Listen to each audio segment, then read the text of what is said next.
Se queda a propósito del recurso de nulidad, que es importante, no es menos importante, la verdad que no vayan a creer de que por el hecho de que lo estamos pasando a última hora es un recurso accesorio, yo diría que es principal, sobre todo si estamos hablando del proceso penal. Eh, Plazo para interponer el recurso de nulidad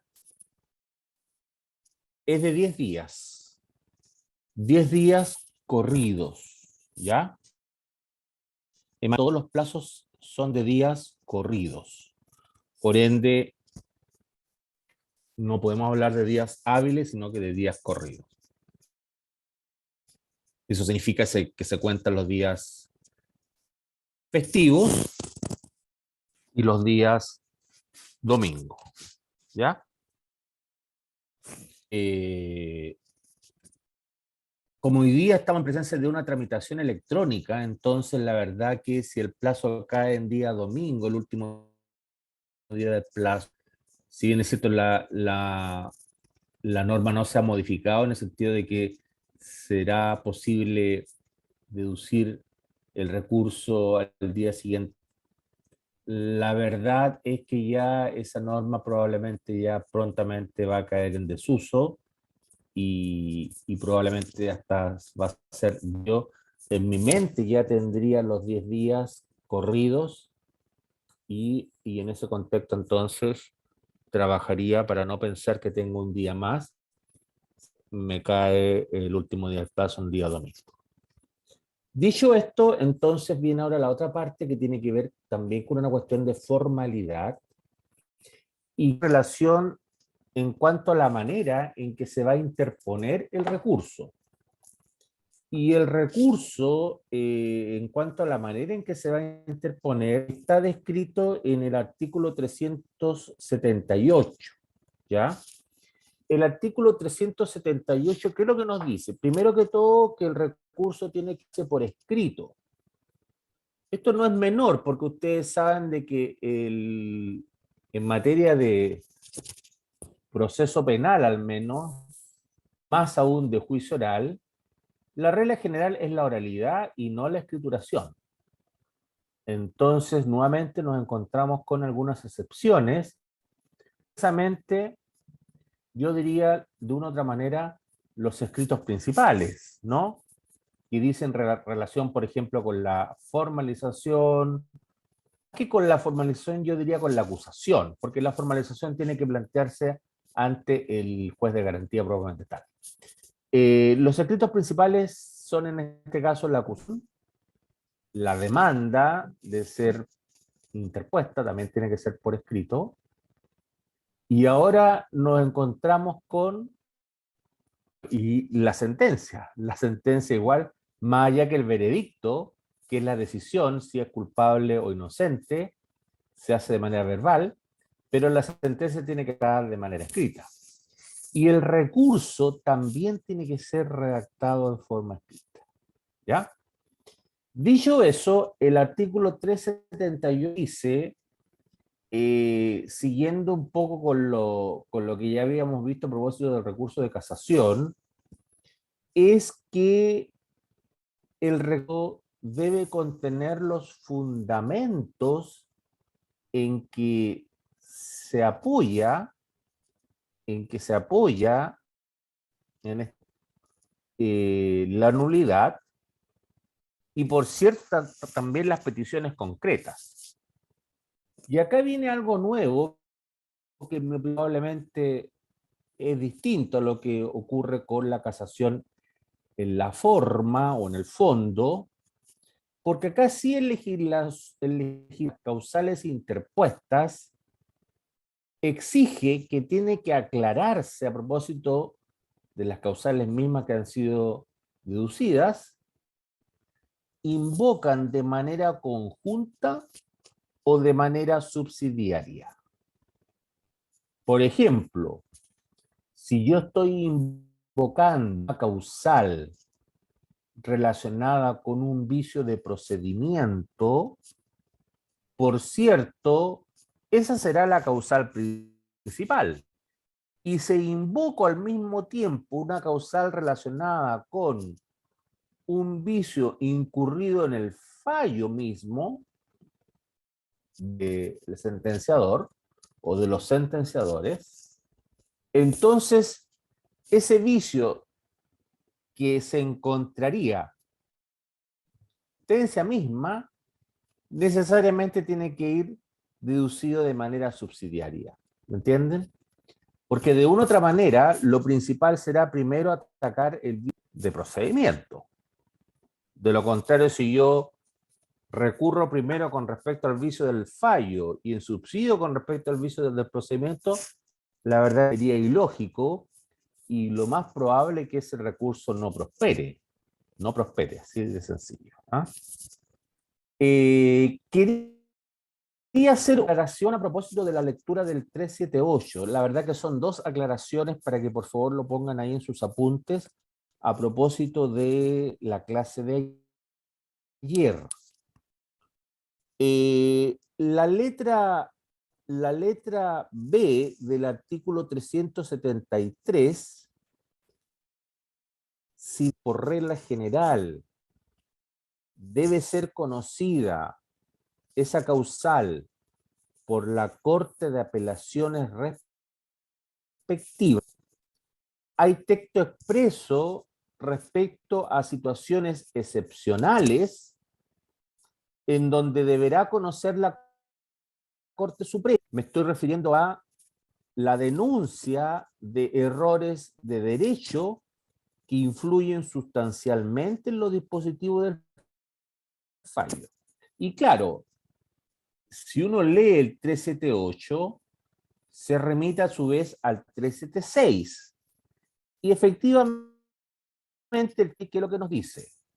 Nos dice que cuando existan sentencias contradictorias dictadas por Corte de Apelaciones, por cierto, esas sentencias contradictorias respecto de un mismo hecho, si calificamos un mismo hecho de manera diferente, como si uno fuera robo y el otro hurto, por ejemplo, entonces es posible, o ante ese error sustancial de derecho denunciado, debería de conocer la Corte Suprema, pero para ello hay que acompañar las evidencias. ¿Y cuáles son las evidencias en este caso? La existencia de esos dos fallos que vendrían siendo similares o iguales respecto a la calificación de un mismo hecho y que resultan ser contradictorios. Y ahí entonces se hace necesaria, tal cual veíamos a propósito de la casación, la unificación de jurisprudencia respecto de la Corte Suprema. Eso lo aclaro porque ayer solamente habíamos, la Corte Suprema conocía del 773 letra a propósito de los derechos fundamentales. Pero también le toca conocer respecto a estos asuntos, habría sentencias contradictorias dictadas por cortes de apelaciones.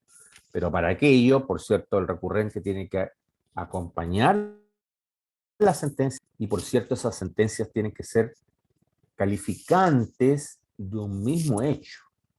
De un mismo hecho. Cuestión que en materia penal más resulta, en mi opinión, ser un poco más complejo, porque la parte fáctica siempre difiere, no es lo mismo.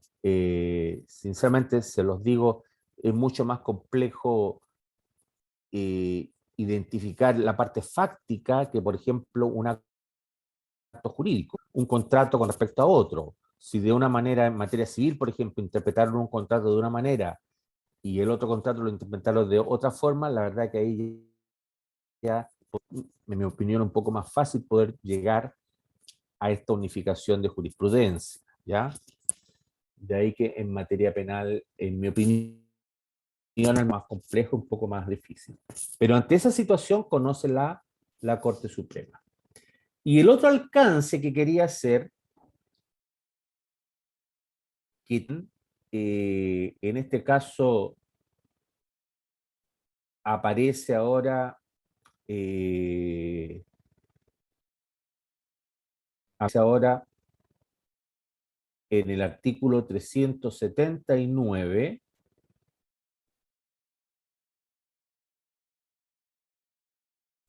es, y la verdad que por favor interprétenlo así y no se eh, confundan con la excepción. Yo ayer dije que en materia procesal penal, la regla general es que la nulidad no opera de oficio. Y la verdad que eso es.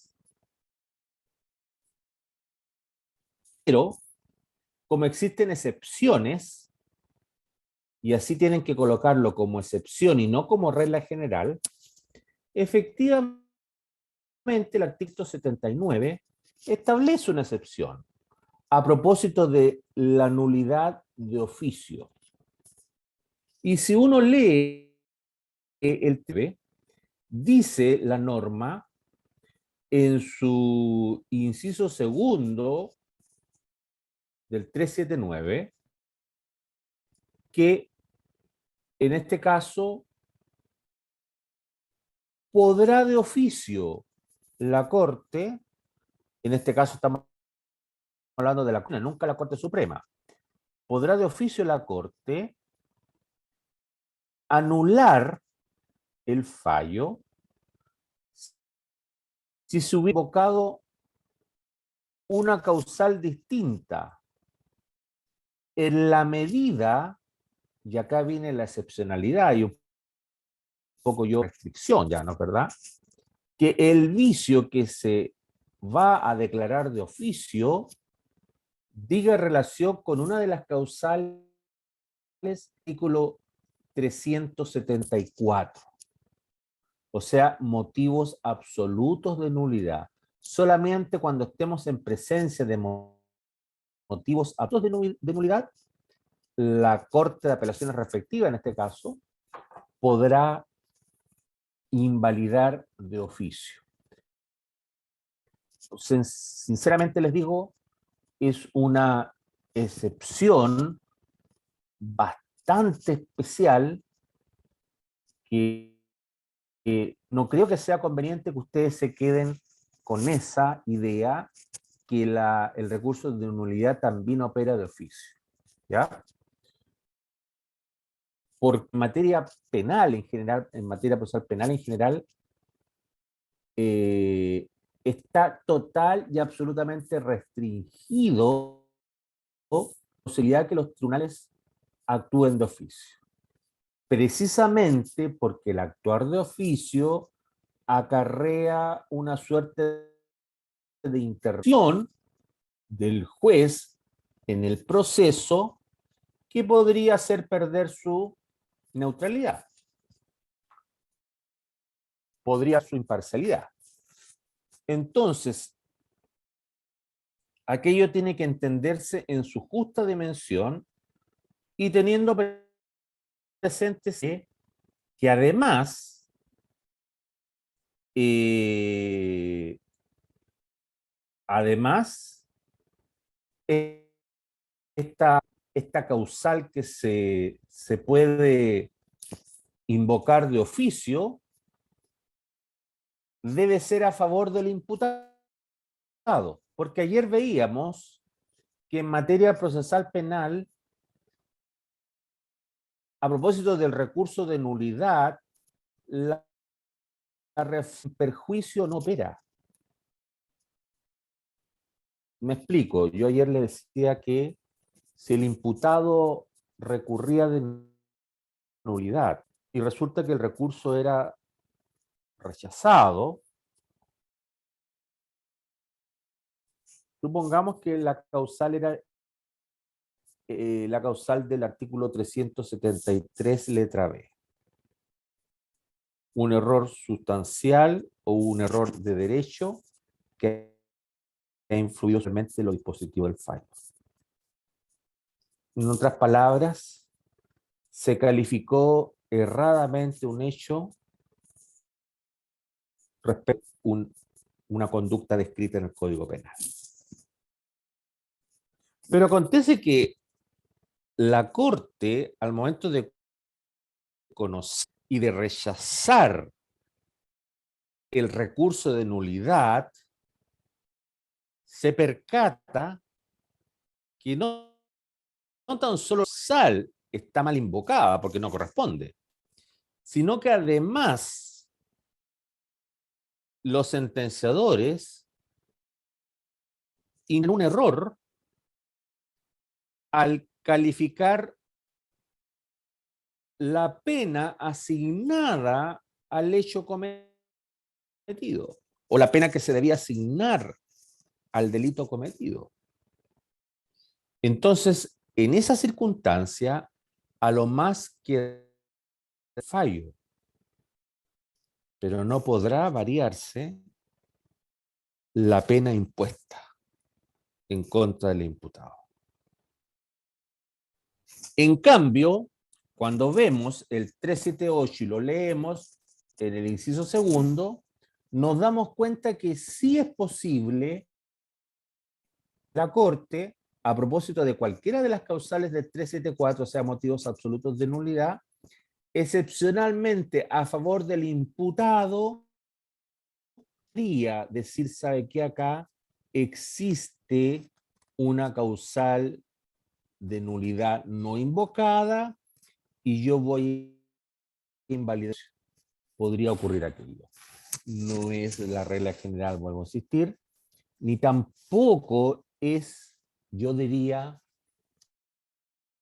el pensamiento de quienes crearon en Chile este nuevo sistema procesal penal. Dejarle la carga a los tribunales para que los tribunales de oficio corrijan.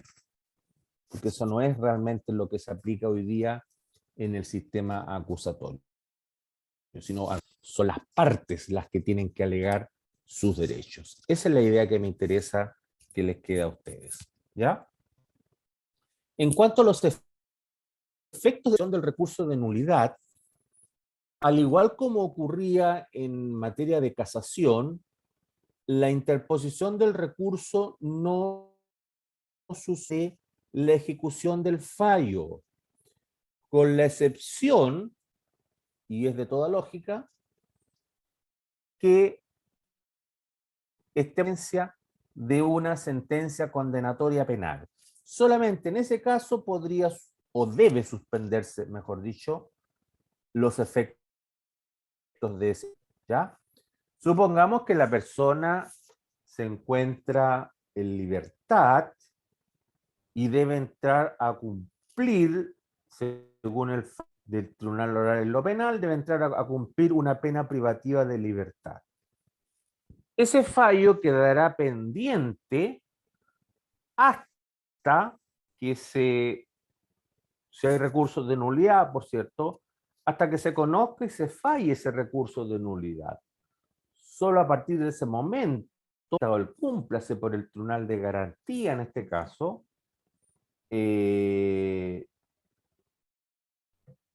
podrá cumplirse el fallo en el evento que haya sido rechazado el recurso de nulidad y la parte del imputado deba cumplirse, en este caso, pena privativa de libertad. No sé si se fijaron que yo dije que el cúmplase lo dicta el juez de garantía y no el Tribunal Oral en lo Penal. Es una cosa extraña, porque por lo general el que dicta el cúmplase es el mismo tribunal que dictó el fallo. Pero acá hay una variación en donde en este caso la facultad o tiene en este caso dictar el cúmplase aquel tribunal sustanciador, ¿no? El tribunal que le tocó conocer primeramente del proceso penal y que le va a tocar hacer cumplir también el fallo. no va a hacer cumplir el fallo el tribunal que le tocó conocer el juicio oral. Hablamos en este caso, ¿ya?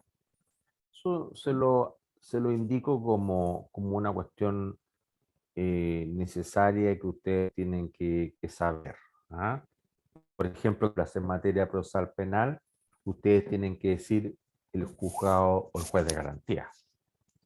En materia civil, quien dicta el cúmplice, tiene que decir el juez de primera o única instancia. ¿Ya? Esa es la respuesta. Entonces, ¿hay alguna pregunta?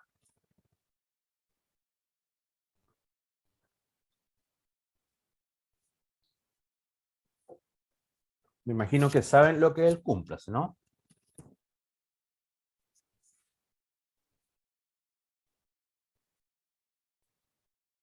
Bien, a propósito de la admisibilidad del recurso de nulidad, eh, acá nos encontramos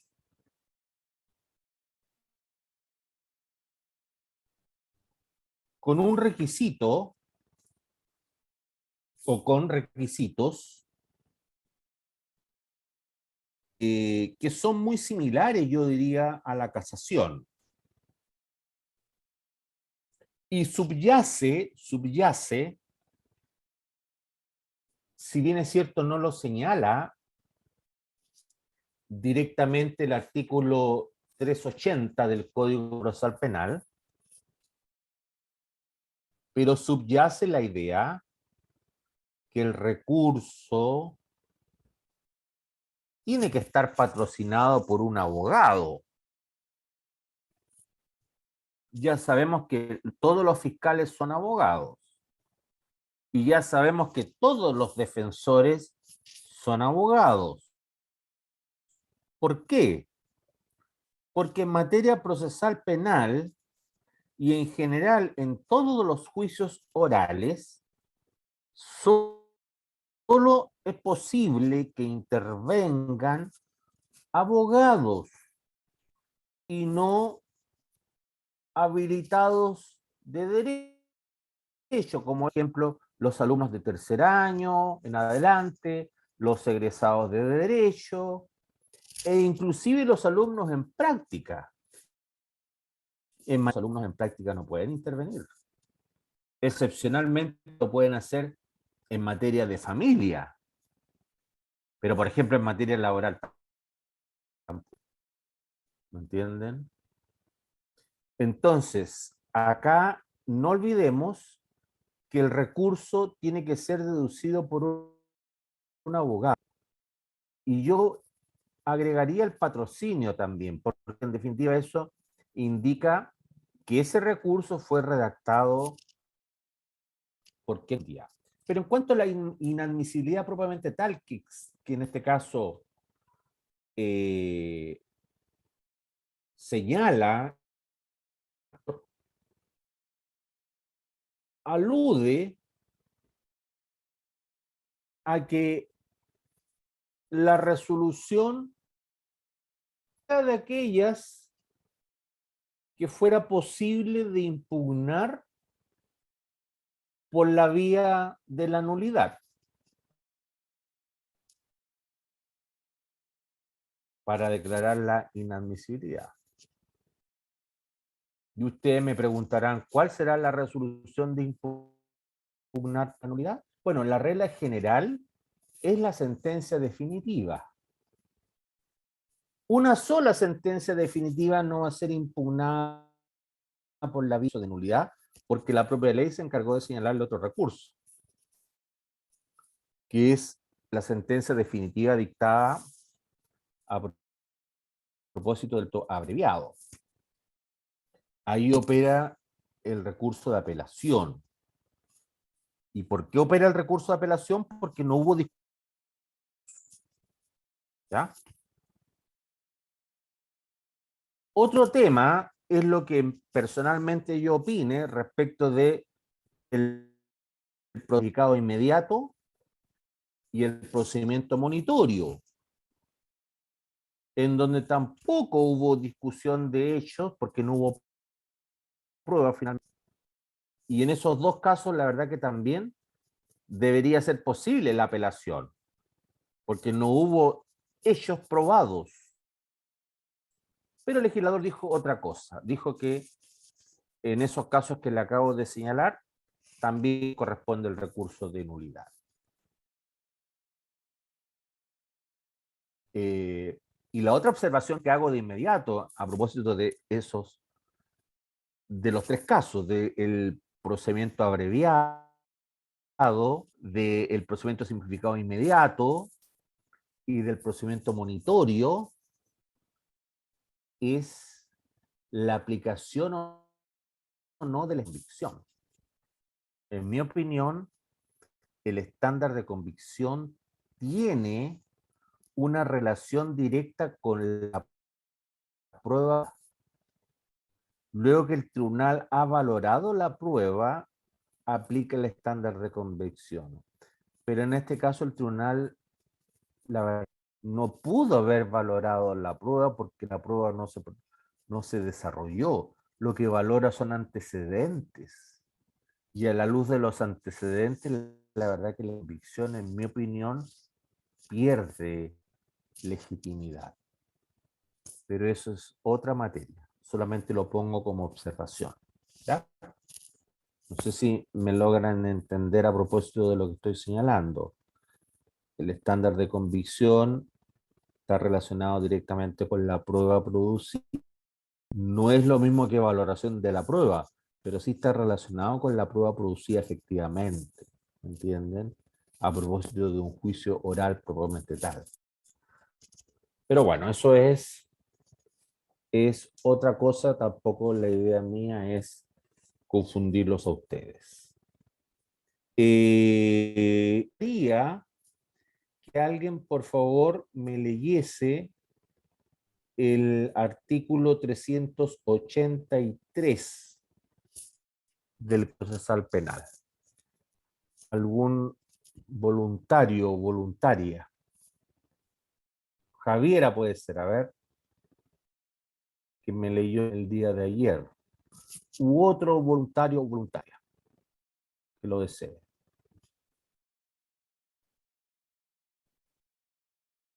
Artículo 383. Sí, por favor, Javiera, gracias. Admisibilidad del recurso en el tribunal ad quem.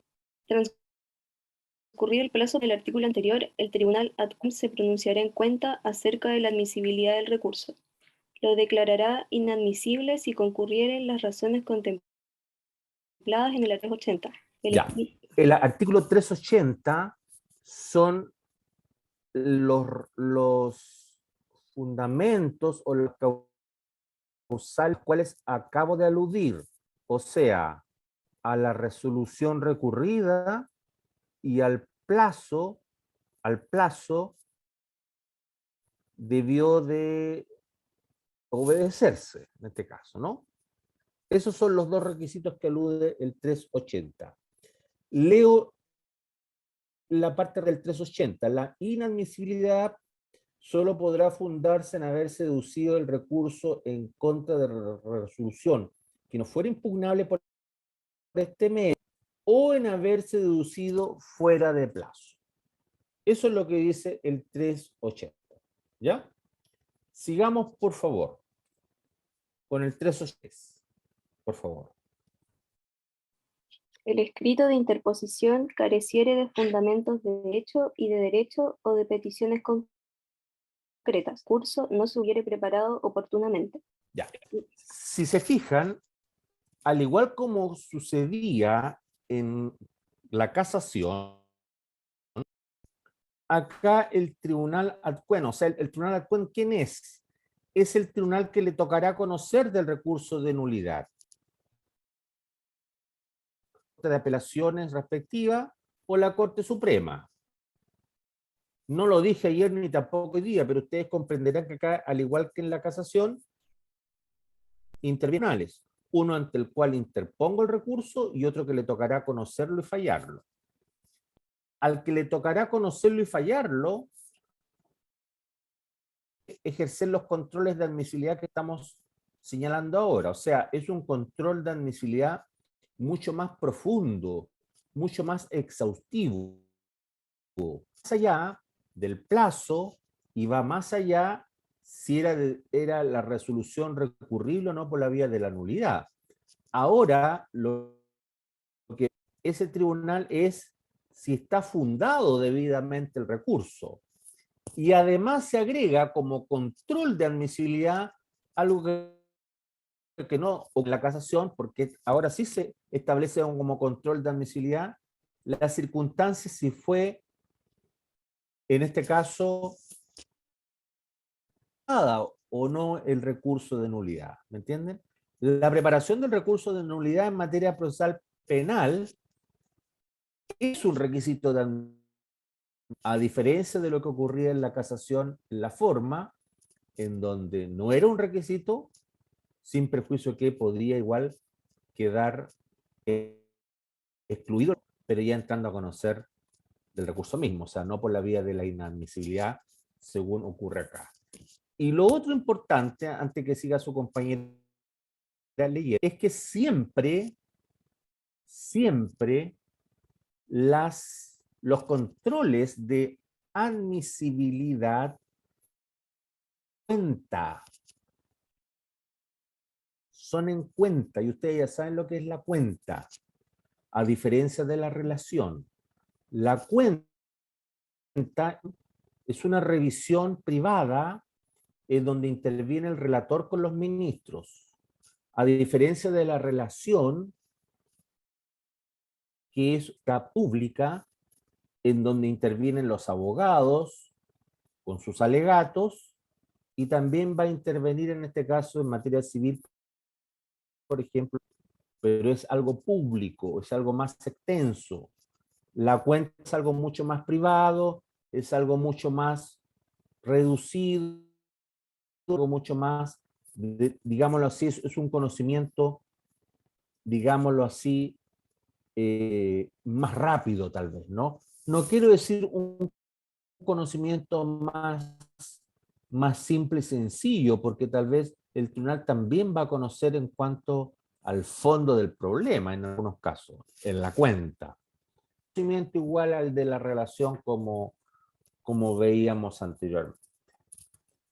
Continúa, por favor, Javiera. Sin embargo, si el recurso se hubiere deducido para ante la Corte Suprema, ella no se pronunciará sobre su admisibilidad, sino que ordenará que sea remitido sus antecedentes a la Corte de Apelaciones respectiva para que, si lo estima admisible, entre a conocerlo y fallarlo en los siguientes casos. El recurso se fundare en la causal prevista en el artículo 373, letra A, y la Corte Suprema estimare que de ser efectivos los hechos invocados como fundamento constitutivo de alguna de las causales señaladas en el artículo 374. Letra B, si respecto del recurso fundado en la causal del artículo 373, letra B, la Corte estimare que no existen distintas interpretaciones sobre la materia de derecho objeto del mismo del mismo aún existiendo no fueren determinantes para la decisión de la causa. Y letra C, si en alguno de los casos previstos en el inciso final del artículo 376, la Corte Suprema estimó concurre respecto de los motivos de nulidad invocados alguna de las situaciones previstas en las letras A y B de este artículo. Si me... El 376, si en el caso de los casos previstos en el inciso final del artículo 376, la Corte Suprema estimará que concurren respecto de los motivos de nulidad invocar algunas de las situaciones previstas en las letras A y B de esto. Léeme, por favor, el 376. Para saber cuál de la letra A y B. Dice, el conocimiento del recurso que se fundare en la causal prevista en el artículo 373, letra A, corresponderá a la Corte respectiva Corte de Apelaciones conocerá de los recursos que se fundaren en las causales señaladas en el artículo 373 letra B y en el artículo 374. No obstante, en el inciso precedente, cuando el recurso se fundare en la causal prevista en el artículo 373 letra B y respecto de la materia de derecho objeto del mismo, existieren distintas sostenidas en diversos fallos emanados de los tribunales superiores, corresponderá pronunciarse a la Corte Suprema. Del mismo modo, si un recurso se fundare en distintas y por aplicación de las reglas contempladas en los incisos precedentes, correspondiera el conocimiento de al menos una de ellas a la Corte Suprema, ésta se pronunciará sobre todo. Sucederá si se dedujeren distintos recursos de nulidad contra la sentencia y entre las causales que lo fundaren hubiere una respecto de la cual correspondiere pronunciarse a la Corte. Gracias, Javiera. ¿Era necesario leer el 376? Acá la verdad que ya estamos hablando de reglas, más allá de simples intenciones o de simples analogías. Estamos hablando de reglas concretas, conforme a lo que es nuestro procedimiento, nuestro ordenamiento jurídico. Y el 376 nos sirve porque nos aclara un par de cosas, ¿ya? En relación con lo que había leído su compañera y que también es necesario que ustedes lo consideren a propósito del artículo 383. Y del 383, voy a partir por el 383. El 383, ¿qué es lo que nos dice? Que a propósito del control de admisibilidad, si el recurso llega a la Corte Suprema y la Corte Suprema interpreta que la causal invocada del 3 letra A, o sea, infracción a derechos fundamentales, más bien pudiese corresponder a un motivo absoluto de nulidad, no lo va a declarar inadmisible, sino reenviar, lo va a devolver a la Corte de Apelaciones respectiva que le hubiese tocado conocer de ese motivo absoluto de nulidad. ¿Me entienden? Por lo general va a ser eso. No lo va a declarar inadmisible, porque lo que importa más todavía en materia procesal penal es que se entre a conocer respecto al fondo de la causal y que no se declare la inadmisibilidad de manera tan simple, por así decirlo, ¿no? El legislador nos está dando ahí un mensaje, nos está diciendo, la verdad que la Corte Suprema lo que debe de hacer es reenviarlo a la Corte de Apelaciones se pronuncie en relación a este posible, y digo posible, no necesariamente sea un motivo, porque puede que la Corte Suprema efectivamente termine el recurso de nulidad. Es algo potencial, no es algo, digámoslo así, cierto, propiamente tal. Una circunstancia que puede darse a propósito de la Corte Suprema es que la Corte Suprema diga la verdad que acá, si bien podría haber error de derecho que influyó sustancialmente los dispositivos del fallo, claro es que no hay sentencias contradictorias. Y como no hay sentencias contradictorias, entonces reenvío el recurso a la Corte de Apelaciones para que conforme al 373 letra B conozca del recurso en cuanto al fondo. Porque potencialmente podría haber error de derecho, ¿me entienden? Entonces no se va a pronunciar respecto de la inadmisibilidad. Y también la letra C, yo diría que la letra C cuando alude a 6, está haciendo una suerte de conjugación, o sea, en el fondo está diciendo prácticamente algo muy similar a lo que antes aludimos a propósito de las letras anteriores. Porque si uno lee el 376, la verdad que el 376 lo que dice finalmente es tocará ser competente a un tribunal y cuando le corresponderá ser competente a otro tribunal en relación con el recurso de nulidad, ¿no? ¿No es verdad? Eso es la idea. Y la segunda idea, a propósito de la lectura del 376, es que podría suceder que la sentencia sea nulidad por varias causales. Del 373 letra A, del 373 letra B, y también por un motivo absoluto. Pero basta que una causal sea de conocimiento de la Corte Suprema para que aquella se irrogue la facultad de entrar del resto de las causales.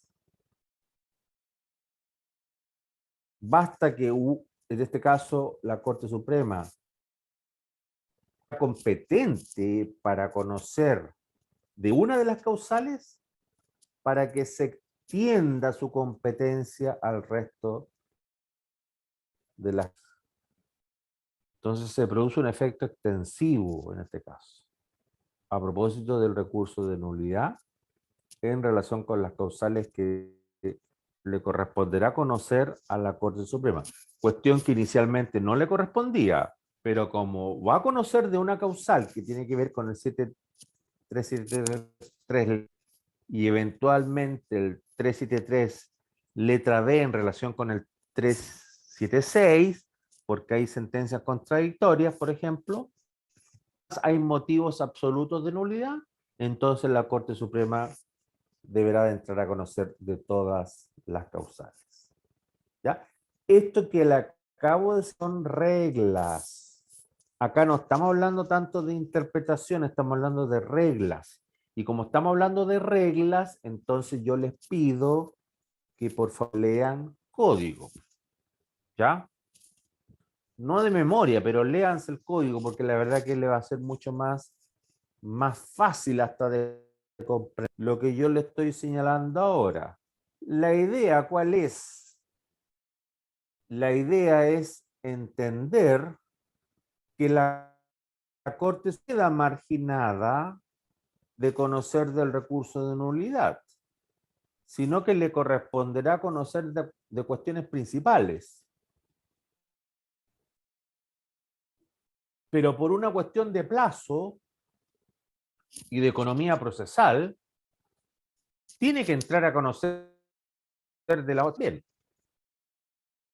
Y la otra idea es, no declaremos de manera tan sencilla y simple inadmisible, sobre todo si lo está presentando en este caso el imputado.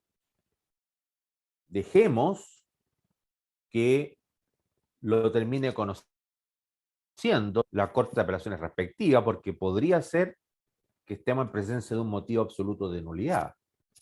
¿Me entienden?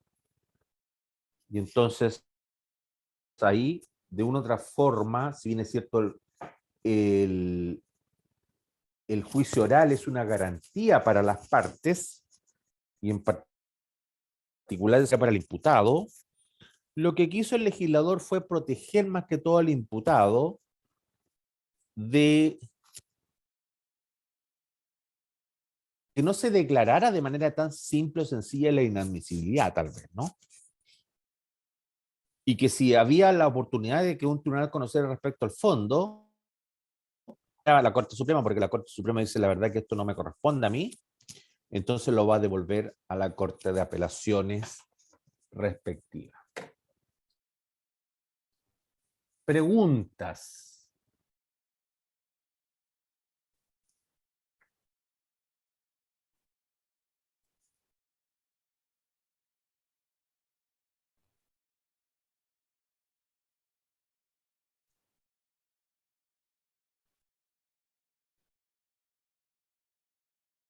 Ya. La tramitación de la nulidad es muy similar a lo que vimos a propósito de la apelación y lo que vimos a propósito de la acción. La nulidad se va a ver respecto de una sentencia definitiva, por cierto, siempre. Ese recurso a vista de la causa. Yo le voy a pedir a Javiera que por favor me lea el A382.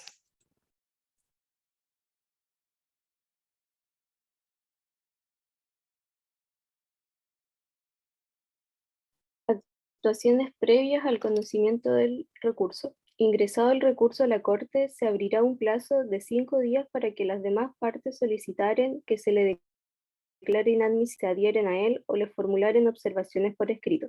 La adhesión al recurso deberá cumplir con todos los requisitos necesarios para interponerlo y su admisibilidad se resolverá de plano corte. Hasta antes de la audiencia en que se conociera el recurso, el acusado podrá solicitar la designación de un defensor penal público con domicilio en la ciudad asiento de la Corte para que asuma su representación, cuando el juicio oral se hubiere desarrollado en una ciudad distinta. Ya, a ver, acá el 382 me interesa del 382.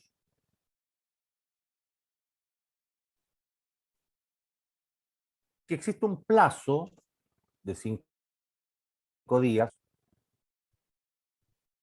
Yo diría que lo más importante, a ver, cuando hablamos de que se declare inadmisible, lo que quiso hacer el legislador en el fondo fue homologar, hizo una especie de a lo que sería el recurso de hecho a propósito de la apelación en materia de nulidad. Que yo le pida al sentenciador o los sentenciadores de la Corte de Apelaciones o de la Corte Suprema, según sea el caso, que declare la inadmisibilidad. ¿Ya? En mi opinión, eso tal vez respecto de un recurso de derecho como lo es la nulidad, en mi opinión, ¿no? Puedo estar equivocado, creo que eso está de más, porque las cortes debieran de ejercer un control exhaustivo, y ese control de admisibilidad lo van a hacer igual, independientemente lo piden o no lo piden, ¿ya? Lo que sí me importa destacar es que acá aparece lo que nosotros vimos a propósito de la apelación, que es la adhesión al recurso de nulidad. Cuestión que no ocurría en la casación, no está en la casación al menos regulado, ni tampoco existe. Acá sí, en la nulidad está regulado y existe. La adhesión a la nulidad. Yo me podría adherir al recurso, sí, lo podría hacer, ¿ya? Por cierto, con los mismos requisitos exigidos para un recurso de nulidad. Y lo tercero, la verdad que queda subordinado al derecho de defensa que tiene siempre el... O sea, el pedir o no un defensor penal público, la verdad es que lo único que hace es desvirtuar la defensa privada. ¿Me entienden? Bastante más que si la defensa es pública o privada, es que esa defensa técnica sea una defensa especializada. Celonia. Eso es lo importante. Entonces, por ejemplo, siempre cito este ejemplo, a pesar que la práctica lamentablemente no ha sido tomado en cuenta aún, pero es lo que el sistema nos dice. ¿Se fijaron cuando analizamos los motivos de nulidad, el 374, y dice la letra C, por ejemplo, cuando al defensor se le hubiera impedido ejercer las facultades que la ley le otorga.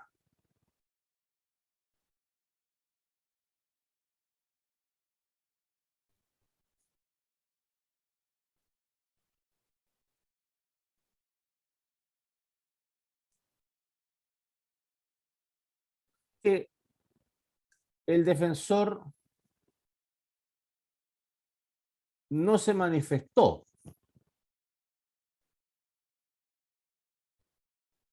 ¿Ya?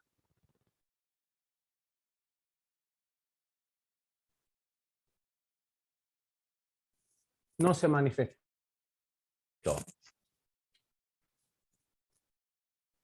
O la letra B, voy a ir más allá, cuando la audiencia del juicio oral ha tenido lugar en ausencia de algunas personas cuya presencia continúa exigen bajo sanción de nulidad los artículos 284 y 6. El artículo 284 exige la presencia de los jueces, del Ministerio Público, y el 286 exige la presencia en el juicio en el juicio oral del defensor del acusado.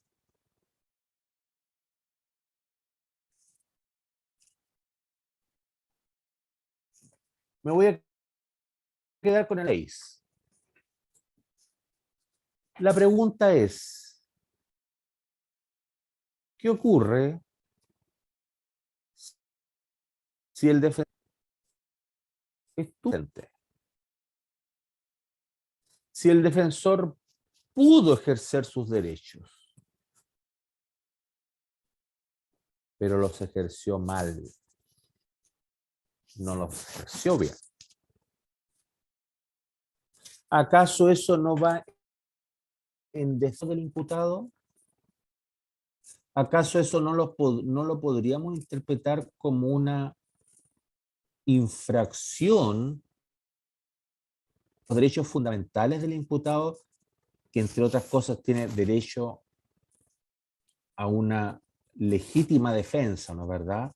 A una defensa técnica en este caso.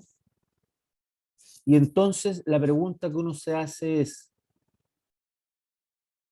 cuando el abogado, materialmente hablando, ¿con eso basta para que se cumpla el requisito de la existencia de un abogado defensor que potencialmente va a caso a defender en plenitud los derechos del imputado?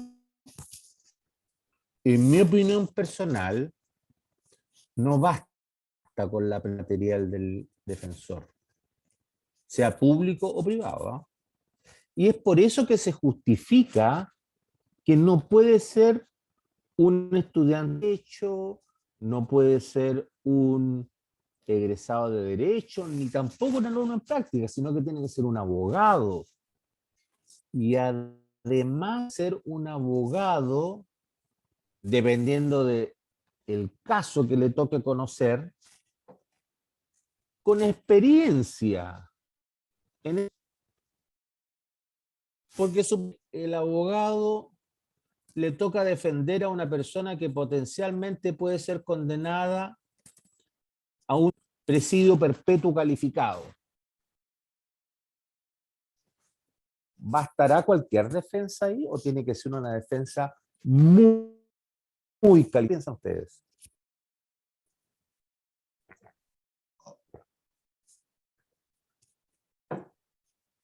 Yo creo que muy calificada por la intensidad de lo que está en juego. Así es, así es.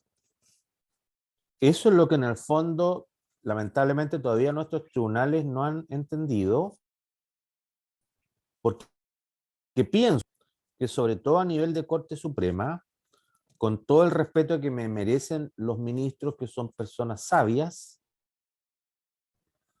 Pero en estas materias tiene que haber un recambio generacional. Porque es mucho más, se los digo de verdad, para mí fue así, muy complicado entender el sistema acusatorio luego de haber sido formado en un sistema inquisidor. Figúrense que de un día para mí, la verdad que lo que aprendió con el señor Maturana y lo que aprendió con el señor Mosquera, al parecer, no es que no estuviera bien, pero el sistema está cambiando, por ende ya no le va a servir. Y a uno se le cae literalmente el castillo, pues, ¿no? Le cae en este caso el techo encima. Es como si yo le estuviera enseñando ahora algo y 2 años después aparece una reforma nueva y lo que yo les enseñé la verdad que no les va a servir. Entonces, por eso que yo les digo, porque antes así era el estudio del derecho, que no se subordinen tanto a la lectura de código. O sea, la lectura de código es necesaria, sí, pero no es lo esencial.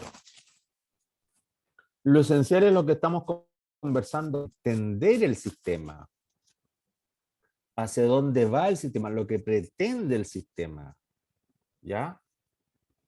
Porque eso les va a dar madurez intelectual suficiente como para el día de mañana poder hacer una buena defensa, sobre todo si si van por el Ministerio Público, la verdad que probablemente va a ser un fácil, porque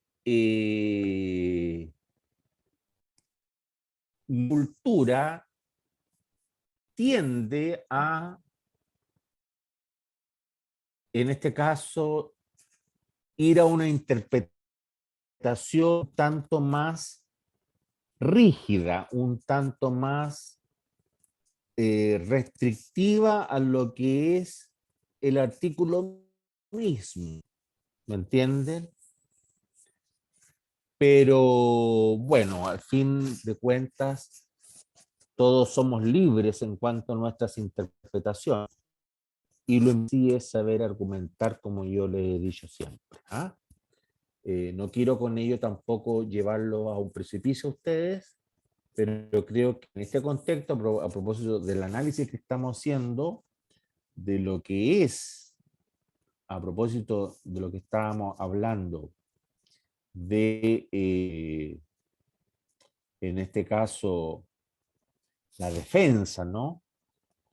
No nos debemos quedar con una defensa simplemente material, que lo que nos importa o lo que nos debería importar en cuanto a acusatorio es la defensa material. Y ahí, defensa en cuanto al fondo. Y ahí es donde sí cobra tremendo interés el conocimiento de las técnicas de litigación oral. Yo sé hacer un buen contraexamen, voy a estar mucho más preparado para ejercer una buena defensa respecto al... Si yo sé hacer un buen directo, también, ¿no es verdad? Que no sabe tal vez tanto aquello. Bien.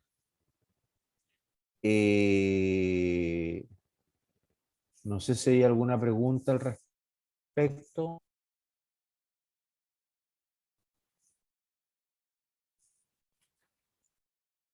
Viene una cuestión de tramitación que si bien es a propósito de el recurso de nulidad, pero está en el título primero, libro tercero, en libro están regulados los recursos del Código Procesal Penal, está en las disposiciones generales, ¿ya?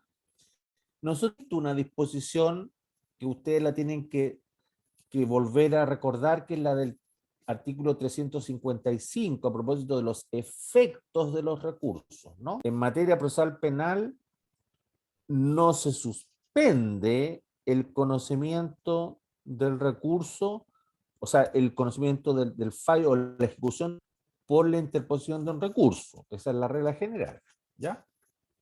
Pero luego vamos a encontrar otras cosas que tienen relación, por ejemplo, con la vista, y que en definitiva opera no tan solo para la nulidad, sino también para la apelación.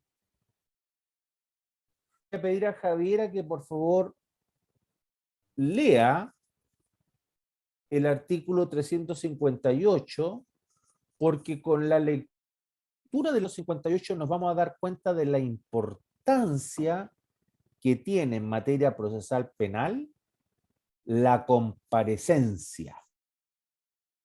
Por favor, Javiera. Dice, reglas generales de vista de los recursos. La vista de la causa se efectuará en audiencia pública. La falta de comparecencia de uno o más recurrentes a la audiencia dará lugar a que se declare el abandono del recurso respecto de los ausentes. Si se fijan, perdón, si se fijan, o sea, acá estamos hablando ya de una sanción. O sea, acá ni siquiera se va a ver el recurso. Si yo no asisto a la vista del recurso y soy recurrente, se va a declarar el abandono. Así de sencillo. Cuestión que en materia civil no opera. ¿Ya? Sigue, por favor, Javier. La incomparecencia de uno o más de los recurridos permitirá proceder en su ausencia. La audiencia se iniciará con el anuncio, tras el cual, sin mediar relación, se otorgará la palabra a los recurrentes para que expongan los fundamentos del curso, así como las peticiones concretas que formularen. Luego se permitirá intervenir a los recurridos, se volverá a ofrecer la palabra a todas las partes con el fin de que formulen aclaraciones respecto de los hechos o de los argumentos vertidos en el debate. Si se fijan, acá aparece algo diferente ya, a propósito de la vista de la causa. Ya vimos una cuestión muy que es la obligatoriedad que tiene el recurrente de comparecer. Pues si no comparece, se declara desierto. Segunda diferencia, acá no es necesaria la relación. No hay, o sea, no hay un intermediario que le cuente a los ministros lo que pasó. Derechamente, las partes, en este caso el recurrente, tiene que entrar a relatar de inmediato los fundamentos de su recurso y las peticiones concretas. Y también se le va a dar traslado al recurrido para que diga lo que corresponda, conforme a sus argumentos. Y luego se va a dar un espacio para que se produzca, en este caso, réplicas y dúplicas de lo dicho por uno u otro, esencialmente relacionado siempre con los hechos.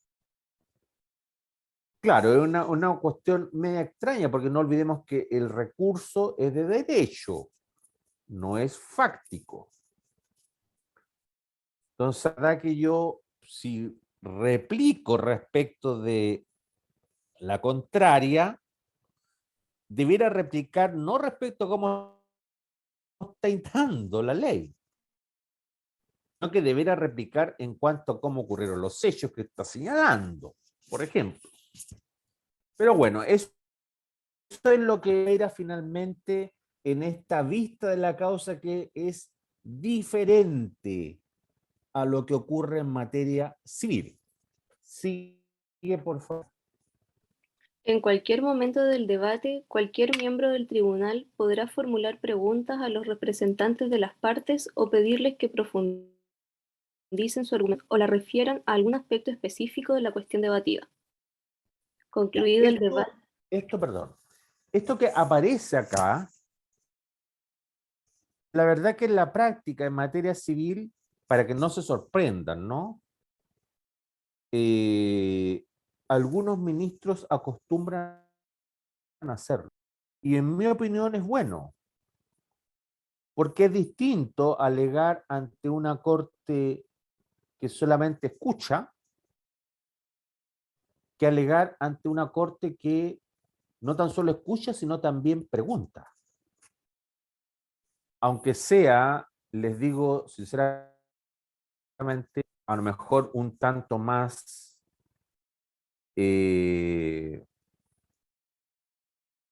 apremiante, ¿no? Para alegando, porque se va a un cuestionamiento, lo digo en un sentido intelectual, puramente intelectual, o sea, se le van a preguntar respecto de cosas que está diciendo cuando probablemente el magistrado no piensa lo mismo, el ministro no, o bien quiere que o bien el ministro quiere que lo convenzan mejor aún, ¿no es verdad? Entonces, para eso la persona tiene que estar preparada. Y esto que dice el 358, en su inciso tercero, créanme que dicen con la preparación que tienen que tener los estudiantes de derecho y por eso está en este caso la necesidad de la oralidad. Pero estamos hablando de una oralidad que es argumentativa, eso también quiero que les quede claro, que no es litigación oral probablemente tal, sino que es una oralidad argumentativa, ¿ya? O sea, yo preparé mi alegato, yo preparé mi discurso y por cierto tendré que estar preparado ante preguntas que se me formulen. Discurso que preparé. La otra, en este caso, oralidad, la opción, es la no argumentativa, la que tiene que ver con cómo yo interrogo a un testigo, que es mucho más dinámica, por así decirlo. Estructurada. Bien. Sigue, por favor, Javier. Concluido el debate, el tribunal pronunciará sentencia de inmediato, o, si no fuere posible, en un día y hora quedará a conocer a los intervinientes en la misma audiencia. La sentencia será redactada por el miembro del tribunal colegiado que éste designa el voto disidente o la prevención por su autor. Ya, eso, la verdad que la última parte tiene que ver con algo que ustedes ya comprenderán que es de toda lógica, tiene que decidir, y por cierto, siempre se va a designar a un ministro redactor en cualquier tribunal colegiado, sea tribunal oral en lo penal, sea Corte de Apelaciones, sea Corte Suprema, dependiendo de la cuestión que esté conociendo, sea juicio oral, sea recurso, siempre va a haber un ministro redactor, ¿ya? Y lo otro, quien sea voto de minoría, tendrá que redactar su propia decisión. Eso también es de toda lógica. Bien. Y luego viene el 359 que le voy a decir a Javiera, pedir a Javiera que por favor me lo lea porque considero importante para que no nos confundamos respecto a la... Léemelo por favor, Javiera. En el recurso de nulidad podrá producirse pruebas sobre las circunstancias que constituyeron la causal invocada, que se hubiera ofrecido en el escrito de interposición del recurso. Esta prueba se recibirá en la audiencia conforme con las reglas que rigen su recepción en el juicio oral. En alguno, la circunstancia de que no pudiera rendirse la prueba dará lugar a la suspensión de la audiencia. Ya. A ver, si uno lee el 359, podría confundirse a primera vista o a primera lectura y pensar que nos están pidiendo prueba en una cuestión que es de derecho, o están permitiendo prueba en una cuestión que es de derecho estricto. Y acá viene lo importante, le digo a ustedes que lo entiendan bien, que para inclusive los abogados puede que sea complejo de interpretar. Es la prueba respecto del debate. No es la prueba respecto de la teoría del caso, sino es la prueba respecto de la causal específica que estoy invocando. Y les voy a poner el siguiente ejemplo. A propósito de los motivos absolutos de nulidad. Dice la letra C.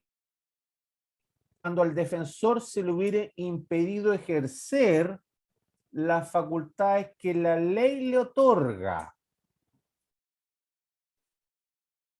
Yo en mi recurso de nulidad, probablemente porque tiene que ser así, si estoy alegando el recurso por esta causal del 374 letra C, tendré que acompañar aquel registro de audio en donde está que el tribunal oral en lo penal no me permitió hacer un contraexamen.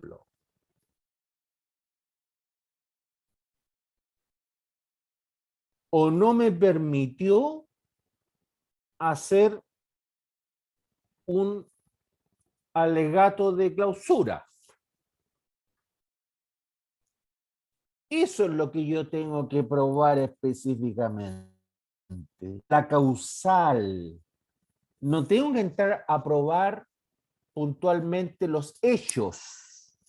No tengo que repetir el juicio oral, sino que en concreto tengo que probar la causal que estoy invocando.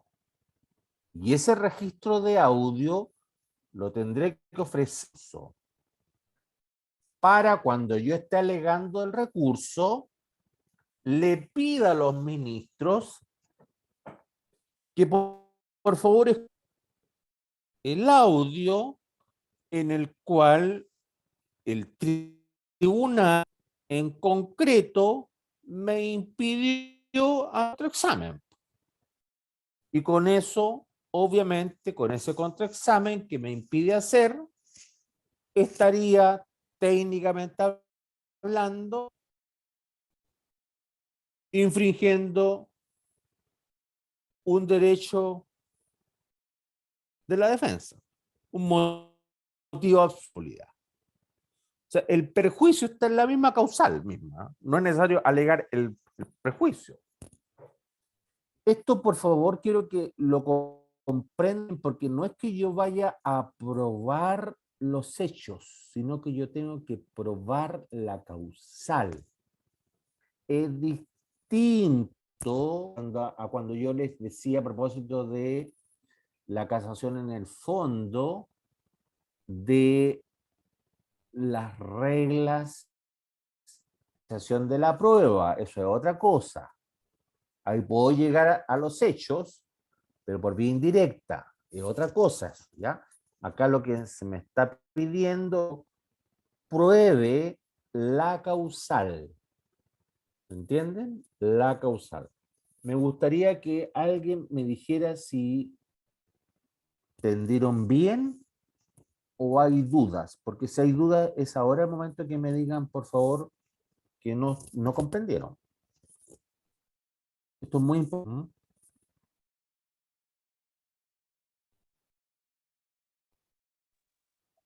Por mi parte no tengo dudas, profesor.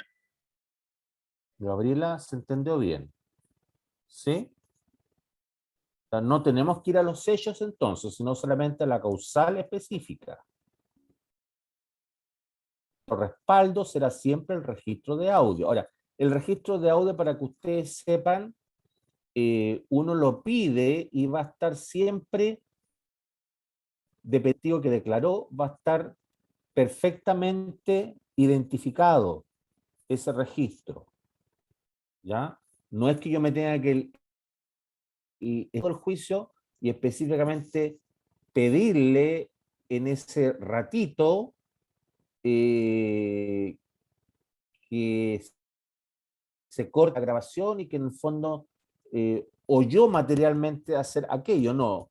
A mí me van a entregar probablemente, o es así, me van a entregar registro de audio vinculado con tal o cual testigo, por ejemplo, ¿me entienden? O el registro de audio vinculado con el alegato de clausura. Entonces, ese va a ser mi respaldo. Eso es lo que yo tengo que ofrecer, porque ustedes comprenderán. No es llegar y decir, la verdad que no se me permitió la defensa. No basta con el recurso mismo, sino que tendré que aportarcia, pero vinculada con la causal, no con los hechos del juicio. ¿Ya? Finalmente, y con esto ya estamos terminando esta unidad que la verdad me extendió un poco más, pero era necesario para luego mañana ver queja y revisión.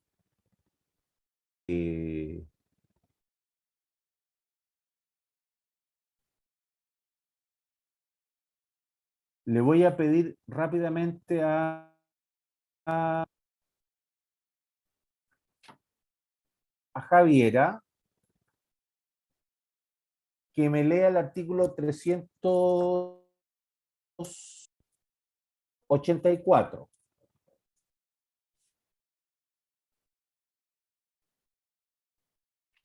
Fallo del recurso. Deberá fallar el recurso dentro de los 20 días siguientes a la fecha en que hubiere terminado de conocer de él. En la sentencia, el tribunal deberá exponer los fundamentos que sirvieren de base a su decisión, pronunciarse sobre las cuestiones controvertidas, salvo que acogiera el recurso, en cuyo caso podrá limitarse a la causal o causales que le hubieren suficientes, y declarar si es nulo o no el juicio oral y la sentencia definitiva reclamados, o si solamente es nula dicha sentencia, en los casos que se indican en el siguiente. El fallo del recurso se dará a conocer en la audiencia indicada al efecto con la lectura de su parte resolutiva o de una breve síntesis de la misma. Ya, no con el 385, por favor.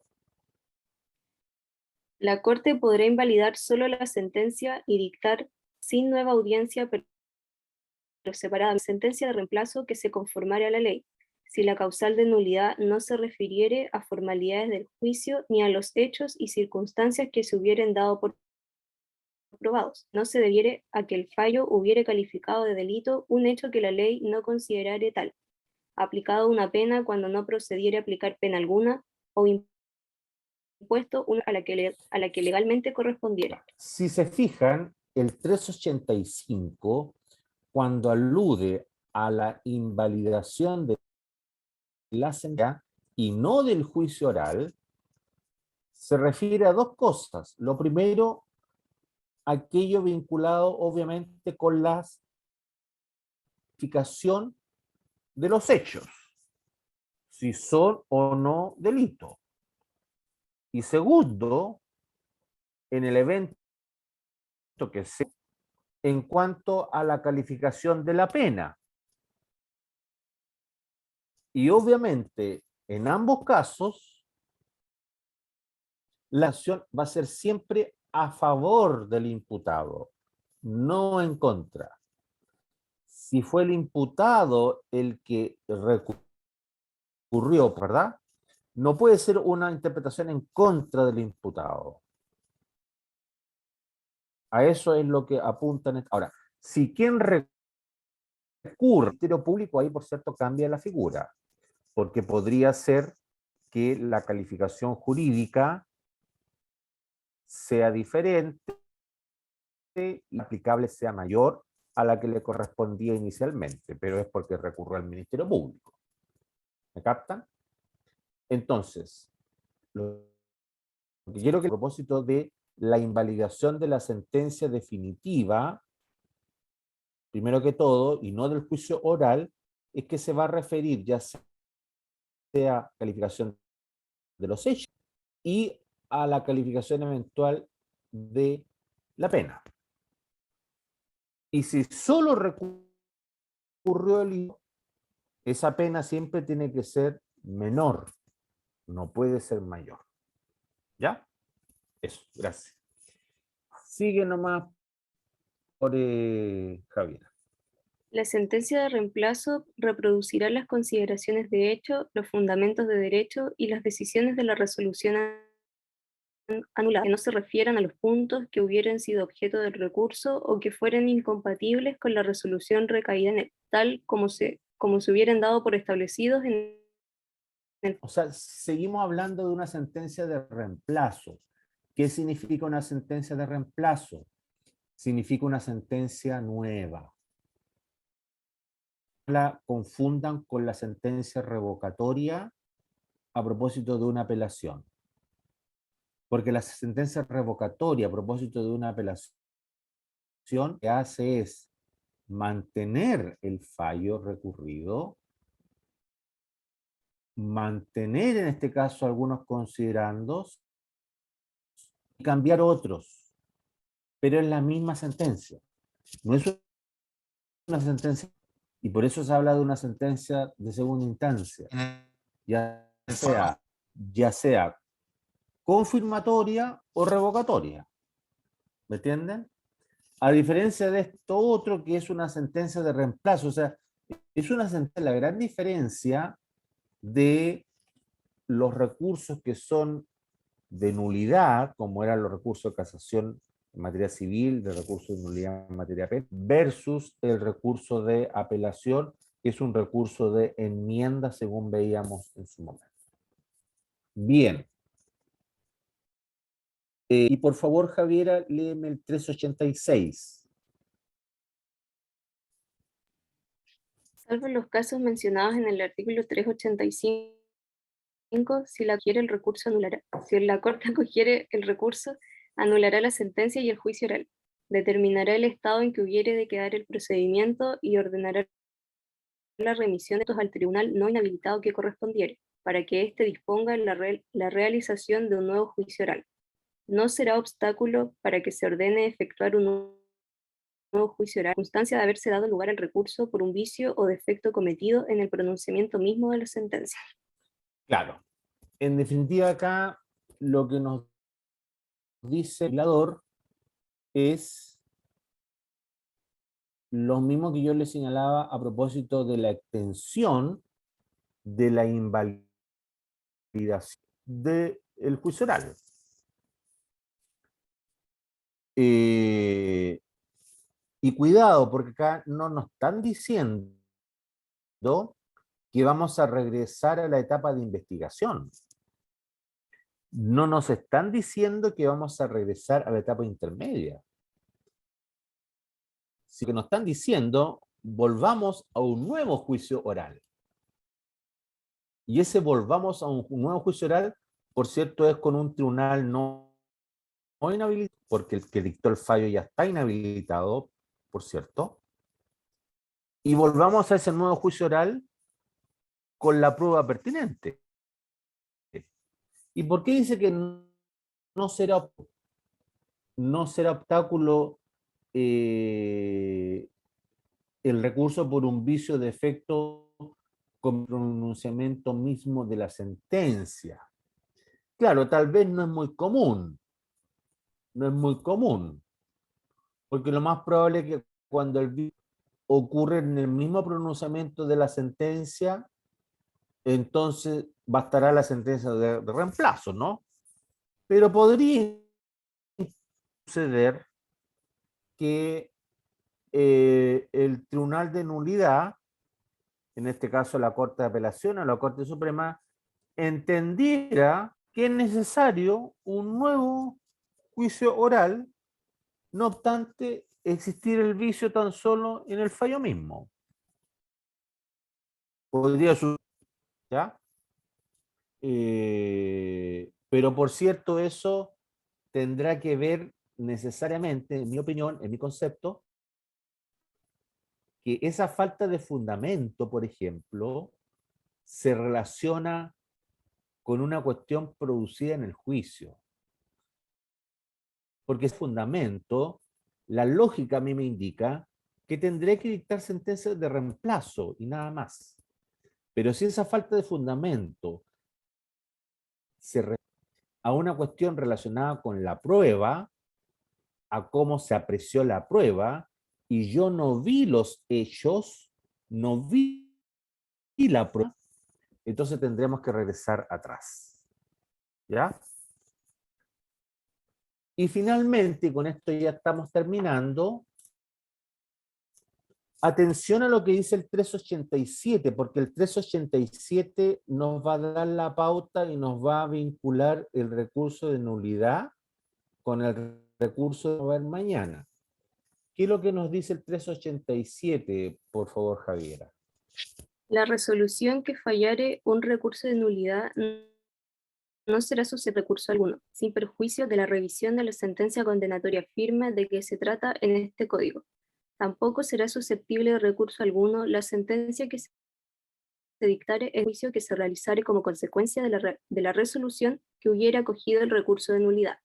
No obstante, si la sentencia fuere condenatoria y la que se hubiera anulado absolutoria, procederá el recurso de nulidad en favor del acusado, conforme a las reglas generales. Ya. La última parte nos marca un poco, porque en definitiva nos dice algo que en definitiva es esencial tomarlo en cuenta. ¿Ah? Lo primero, cuando el legislador nos dice que no será procedente recurso alguno, se está refiriendo cuando en definitiva agota, por así decirlo, la posibilidad de recurrir cuando yo ya he varios recursos de nulidad. O sea, han ocurrido varios juicios, por así decirlo. Un juicio, se invalidó otro, y en definitiva, el legislador se puso en esa circunstancia un corte final a la situación. Y a eso se refiere finalmente cuando dice no será susceptible de recurso alguno. Pero ¿por qué aludo al inciso 387? Porque el inciso final del 387 nos da una alternativa que por lo demás sucedió en Arica. No es muy común, ¿eh?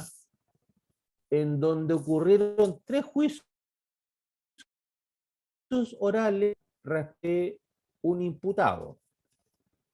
3 juicios orales respecto de un imputado. Y precisamente sucedió lo mismo que dice acá.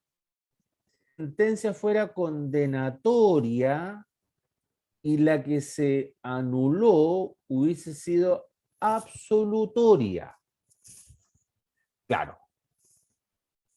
La primera sentencia fue no condenatoria o absolutoria.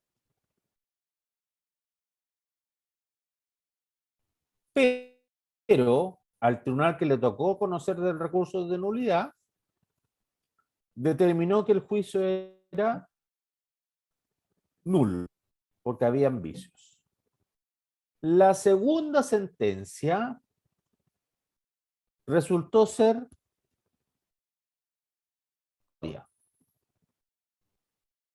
entonces, ¿qué es lo que nos dice el legislador respecto de esa situación? La primera fue absolutoria, la segunda fue condenatoria.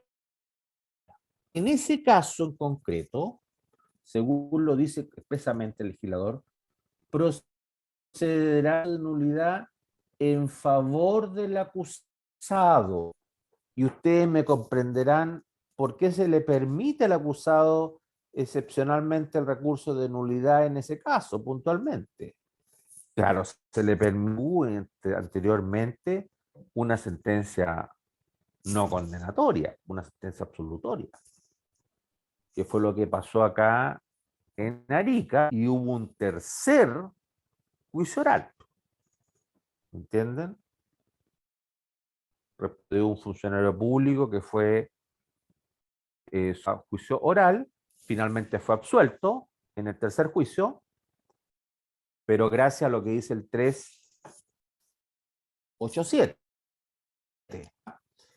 Entonces, en definitiva, la pregunta es, ¿qué pasa si la primera sentencia es condenatoria? Si inválido. Y se vuelve a dictar sentencia condenatoria.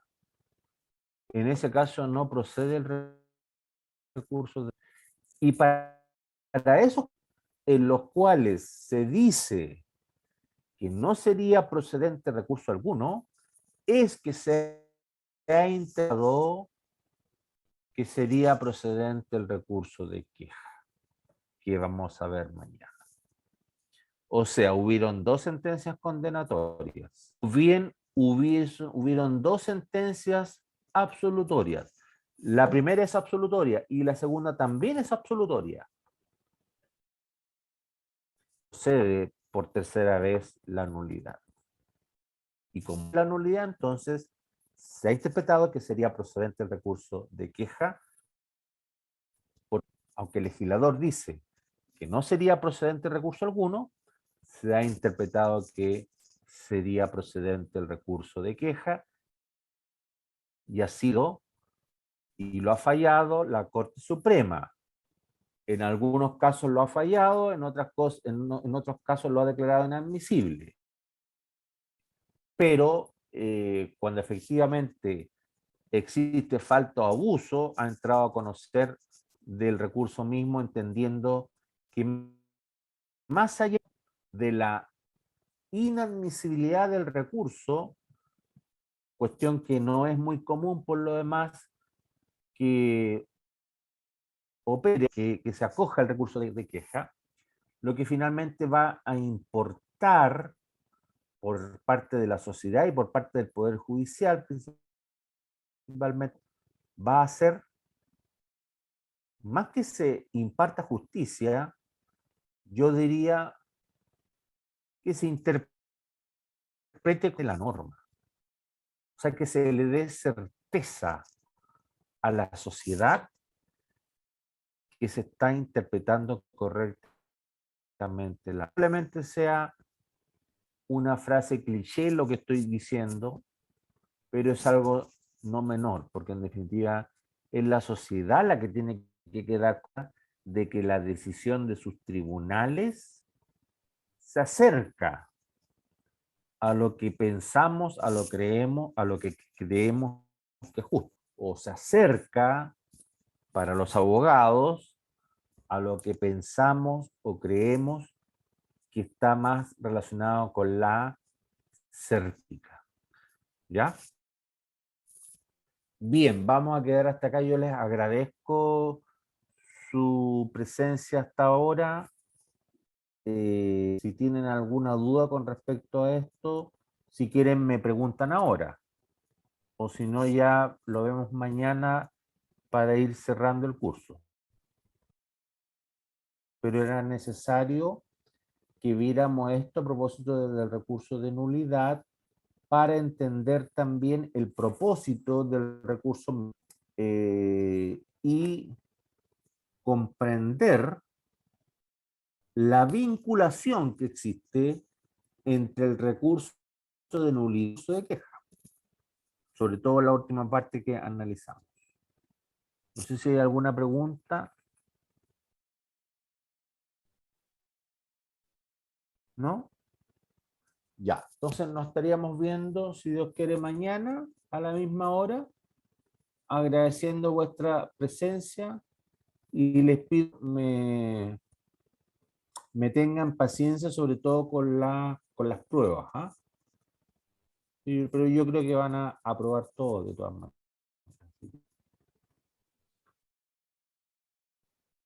Nos estamos viendo. Ajá, que estén bien. Muchas gracias a ustedes. Muchas Chao, gracias, profesor. Hasta luego. Hasta luego. Gracias. Chao.